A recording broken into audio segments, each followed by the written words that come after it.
I turn to my left right now, and I see one of the gentlemen who's going to be spending 8.5 hours with me and the rest of the NFL Network gang in a Sunday game day morning edition from the Super Bowl on the NFL Network. 3-time Super Bowl champion Willie McGinest is here, everybody. Rich, before you start, man, this is like you constantly create the category. I mean, audience, like you just step it up every single year.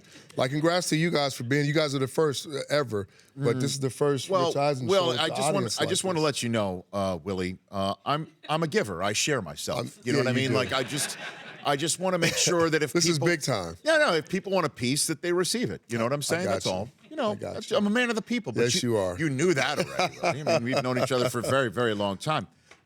Now, I said this yesterday when Brian Billick came by and remarked how relaxed the Patriots seemed, that I'm hesitant to always look at the demeanor of a team during media day and try and read into how that will come out in the Super Bowl Sunday wash. But it does look to me, and you sat down with TB12, and we're going to see the fruits of your labor on game day morning on Sunday. It does seem to me that he's taken it in more than he usually has, and he realizes that it's a 9th time, sure, but he doesn't take it for granted, doesn't know how many more times, et cetera, et cetera. Would you agree with that assessment? I do. I definitely agree. And I think the voyage, you know, the destination is always one thing, but getting here is another thing. And I think players and coaches understand that and appreciate that the grind all year long. It's like us working all year long to get to this particular point. The Super Bowl is like the ultimate, right? If you can make it here, it's the best thing in the world. And then to go on and possibly win a football game. But it takes so much to get here. It's so hard to get here. And to a lot of other people's accounts, a lot of people didn't think that this team would be here, you know, in the Super Bowl this year.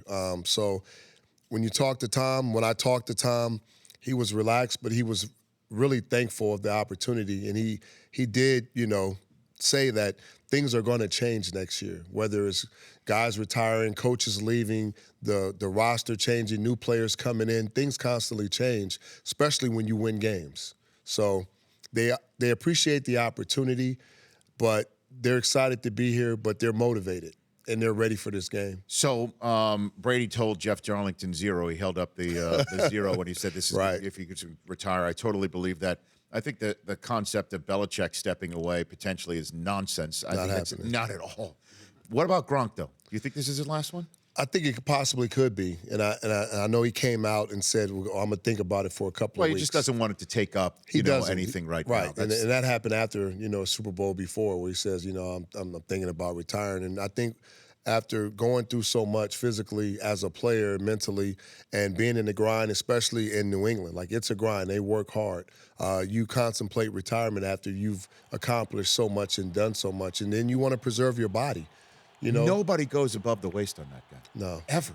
Every time he gets tackled, I think that his legs are going to explode. Straight at the knees. They Every go time. Straight at the knees, and he understands that. And I was talking about that with James Jones and some other receivers. I was like, what's the worst thing you guys hate once you catch the ball? When I'm not looking and my leg is planted, somebody comes from 10 to 15 yards out full speed and they go directly at my knees. And you got to think about, you know, your life after football. He's accomplished a lot. He has a great personality. I think he'll have a lot of opportunities outside of football. But, I mean, he's been beat up. You know, he plays in the trenches. He's not like a safety or a quarterback that rarely gets hit. He has contact every single play. Willie McGinest here on the Rich Eisen Show. Do you really, and we've had this conversation on game day morning, and I'll say it again, do you really believe nobody thought the Patriots would be here? We heard a collage, Rich. The only two people that raised their hands was who? Was me and you. We heard a bunch of voices from a bunch of different media outlets talk about how the Patriots were done. Not against the Chargers or KC prior to that. Yes. When they were playing bad. Well, when they lost to the Jaguars, that was one thing. Tennessee. Lions, right. And then the Miami Miracle is something that never happens to New England. Well, the numbers, too. A lot of people focus on numbers. So when the stats wasn't there, the touchdowns wasn't there, when the drops were happening, when the penalties were happening on the road, like we watch the tape. We see what really goes on. It was some bad football being played. And just to remember, everybody in the audience, especially Houston Texans fans, if you guys beat Philadelphia, then the New England is on the road as a wild card team. And the Texans have the second seed. So it wasn't picture perfect how things played out. No, I know that had Philadelphia not beaten Houston in You're week 2, then New England would have just destroyed Indianapolis in the wild card weekend, and then had to go to Houston and destroy them before ruining the Kansas City hopes and I'm winding just up here. saying. Anyway, but that's just the way The I see it. second seed and having a bye is a big difference. It is, and obviously every single time that they've made the Super Bowl, it's from a bye week position. Right. So I understand all that, but when it all comes down to it, it's still hard to believe that the Patriots can make it seem like we're the underdog and nobody expected us. Let me pose it to you like here. this. Then let me rephrase this. Let me give you a different picture. Go for it, Willie. Okay, Yes. When you've had so much success, when you're in your 3rd consecutive Super Bowl, which this team is, when you've been to 9 Super Bowls, and you get to a point where this is the expectations, this is where you're supposed to be. I'm not saying it happens all the time, but it does happen with players and personnel and coaches. You become a little complacent. Like, this is what's supposed to happen. Sometimes it takes a spark, whether it's you playing bad football and people calling you out, which was, okay, it was rare, right? You're playing bad, people call you out. But there's something that's super, super powerful about somebody telling you what you cannot do and what you won't do. And it's over. Nobody decides that besides the people in the uniforms. And I think if you needed a spark, if you needed something to get this guy going, after all the motivation he's already been through, starting with your Michigan Wolverines when he played there. Because Drew Henson started above him? Right. Okay. It started coming into the league. He's already carried a chip. Say something about how bad they are, how they're done, how they're over with. You don't do that to competitors. So in a quiet moment, Brady's saying that to you? He was saying that to himself and the rest of the team. He wasn't the only one in that locker room. And who's the best at taking all the negative stuff and putting it all up and letting the team just see it day in and day out and reminding you of what everybody thinks of you? That's Bill. That's Bill. Now, when did Willie McGinest here on the Rich Eisen Show, did he ever do that for you? Absolutely. That's how it started. Think about when we played in this game. Nobody gave us a shot in hell to beat the Rams. It was the greatest show on turf. We were a bunch of unnamed guys. So what was he saying to you at the time? He was saying he didn't have to say it. He just collected all the information and kept it in front of our face. How? We were underdogs. We were 14-point underdogs. Madden said we'd be losing by 30 at halftime.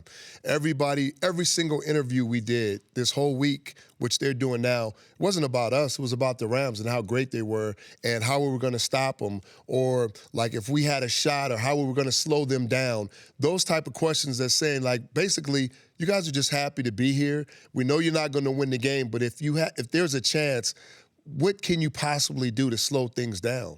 So that infuriated us. That made us, that had us angry. We had so much anger bottled up that entire week. Of course, we couldn't talk to the media and express that, but we had so much anger bottled up that entire week. Right. We couldn't wait to explode on the field. We couldn't wait until the whistle blew so we can go out there and just show everybody, what was really, was supposed to happen and shock the world. So is it somebody's job in the Patriots organization to collect all this material on behalf of Belichick? It happens. And deliver it to your locker room doorstep? Well, first of all, he sees it all and he hears it all. Bill does? Absolutely. How does he do that? Because he's on the treadmill. He's watching the TVs. He's listening to the media outlets every single morning, 5 o'clock in the morning, This whatever. show? You think he's watching the articles come out? No, right? forget about the articles. Do you think it's this show? Of course, he watches this show all the time.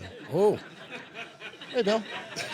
Hey, Bill. Hi, Bill. Hey, Bill. Everybody, getting you guys say ready in the for the audience. game. Everybody say hi, Bill. Hi, Bill. Hi, Bill. Hi, Bill. We're getting you guys ready for the game. But I've been on the Patriots all You're smart. year long. I mean, look at you. I You're didn't smart. take any cheese. The only cheese I did take, and I think it was appropriate, was after the Miami Miracle. That sort of stuff doesn't happen. Where Gronk's back there, and then Right. the football gods sent through some miracle of pass to lateral, That's football. right to Gronk's way. That's correctable. Right, but the reason why I said that wasn't like an indication of of how poorly the team was doing. I think it was an indication of how things weren't suddenly going New England's way all the time. Right. And I thought that would absolutely put them on a plane a couple of times to have to make it to this game, as That's opposed true. to one time to Kansas City. I really thought that That's was going to true. be the case. No, that makes a lot of sense. But in this game, we're not perfect and we make mistakes. And it showed that Bill makes mistakes. And the team the defense makes a mistake, and the person who's supposed to have the guy out there for the last play, the jumper, wasn't supposed to be Gronk in that situation. It was supposed to be somebody else. But, nobody's perfect in this game. But if you have the ability to recognize that and self-correct and make adjustments, that's what's important about a team. And look at, even for the Rams, I mean, they couldn't stop the run all year long. They were playing bad at the second half of the season. A lot of people had the questions, what's wrong with Jared Goff? When they fell and lost a couple of games, everybody started to panic. But if you understand this team and you watch tape and you see all the things that were going wrong, you say it's self. You can self-correct these things. You can make adjustments.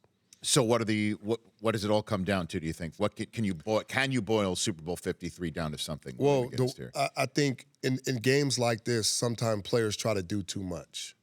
I think they try to go above and beyond. I think it's important for players in this game it's not an ordinary game, but you have to play it as such. You got to do exactly what your assignment is. Do your job. Right, and not try to do too much. The other thing is, you can't give up explosive plays in a game like this. You got two explosive offenses that can score at will. So defensively, if I'm looking at it, we can't give up explosive plays. They're going to make plays, but we can't give up a bunch of explosive plays. And then I think it's cliche, but you talk about beating yourself or self-inflicted things that can cause you to lose games. The penalties, the mental errors, the mistakes in crucial situations, turnovers, all those things play huge in the games like this. And then when the game's on the line, if it comes down to 2 minutes, or it comes down to a field goal that needs to be made by a kicker, or you need a defensive stop, whatever the case may be, you gotta step your game up in those situations. You got to play at a certain level. Wade Phillips have any advantage, do you think, in the fact that he's seen, obviously, this team before, coordinated against it in the AFC Championship game for Denver? Do you buy into any of that at all? I don't, because they changed so much. The Patriots can Josh do whatever. McDaniels, they changed. Okay. It was a different team that he played in the AFC Championship in Denver when they beat the Patriots handily. And the defense, had a phenomenal job. But look, Von Miller, DeMarcus Ware, Wolf, Malik Jackson, Talib, look at the no-fly zone. Look what they had. And this defense is similar. They're equally as talented, but it's different because the Patriots are going to game plan against you different. Now, here's the thing. Yes. What's interesting in this matchup, Sean McVay and Bill Belichick, if you give these two men the same exact things that they've seen a week ago, if they consistently see, they're going to tear it apart. So it's going to be a good chess match between the coaches and the things that happen and the adjustments and the in-game adjustments that's going to happen. I'm excited to see how that plays out. That's what we've been talking about for much today and certainly throughout the week of all the storylines that's out there. McVay and Belichick, obviously. McDaniels Josh Daniels versus and Wade. Right, and Wade. That's going to be what they call, but when it all comes down to, you want to talk about who executes the best. I mean, the greatest executor of all time in Tom. It's just... We saw it a week ago again in KC. 2 minutes to go, it was like they left too much time on the clock. And Romo was seeing what Brady was seeing too, and he sees it well, doesn't he? He does. I good job. I think deep down Kurt would say, and he could see it just as well. He just doesn't. Kurt does. He just doesn't say it. I know. Kurt knows it. But Kurt's done it. But another time this year we really haven't discussed. A few minutes left here with Willie McGinest. Was after the Pittsburgh loss as well. Did you hear from your high school buddy Snoop after that? Yeah, I did, of course. What did he say? Well, is he crowing? No, he's on his second team. His second team is the Patriots. He made it known. He called me, he called Mr. Kraft, and he's like, hey, my team is lost. Do you know where my other family is? It's in New England. And being, an LA guy, a guy from Long Beach in California, he was riding the Rams' success, but he had to go back to his original family outside of the Steelers, and that's the Patriots. Okay, so hold on a second. I was asking if he heard from you after the Pitt Steelers beat the Patriots. Did he say?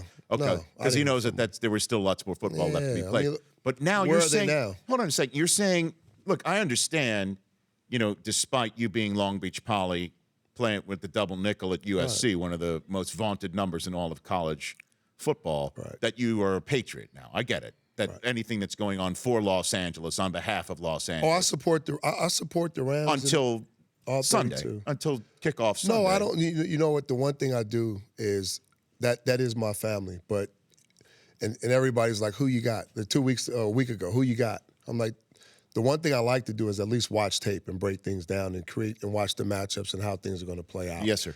And I'm not like I don't make my pick midweek or at the beginning of the week. I'll make it on our show Sunday. It's also a good cop-out for me asking you right now who you're going to take. You don't answer. It is. Absolutely is. And I'll see your cop-out and raise you my cop-out that I've been using all week. Who do you think's going to win? Well, my preseason pick was Patriots losing to the Rams, so I got to take the Rams. Yes, it was. Wow. Thanks for watching, Willie. I mean, you're on the show half the time. No, because some guys switched. So I switched up. I had Patriots Saints first, and then after I saw the Rams beat Dallas, I switched my pick to I thought that the Rams would go into New Orleans and win. Nobody believed me, but I took the Rams. We switched on our show, like when we did Game Day Morning. Yes, when you say we, you mean you. Well, me, because you already had it right from the beginning of the season. And I had the courage of my conviction to stick with it. Are you sticking with it now, though? Yes. Okay, so you're taking the Rams over the Patriots? Absolutely. Okay. Well, I don't have to break down any film. I'm just doing it just because I want to say I was right all along. I got you.